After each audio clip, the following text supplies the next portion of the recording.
खरा अर्थ इथे आलेला आहे की ह्या पॅनलच्या प्रति किती हे आता आपण पॉझिटिव्ह. नवी मुंबई महानगरपालिकेचा प्रभाग क्रमांक 18 ज्यामध्ये प्रीती संदीप भगत, शेवाले दयावती संपत, दशरथ सीताराम भगत आणि निशांत करसन भगत हे 4 उमेदवार भारतीय जनता पक्षाचे आहेत. या लोकांनी पूर्वी जे कार्य केले, कोरोना कालखंडात काम केले, त्याच्या जीवावर इथली जनता त्यांना मनापासून सहकार्य करेल.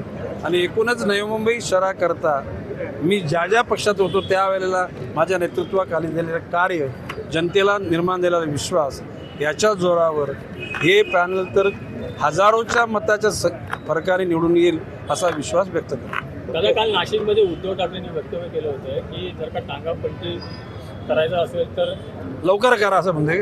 लवकर पक्षाची होईल. वाट कशाला? हे बघा, प्रश्न असा आहे की भारतीय जनता पक्ष हा शिस्तबद्ध पक्ष आहे. एखाद्या पक्षात आपण गेल्यानंतर त्या पक्षाची आपण शिस्त बाळगली पाहिजे, पद्धत बाळगली पाहिजे. जर का पक्षाने मला जर खुली सूट दिली ना, तर यांचा मी काय बोललो, टांगा पलटीन, घोडे फरार नाही, घोडे बेपत्ता करून टाकले. जय हिंद, जय महाराष्ट्र.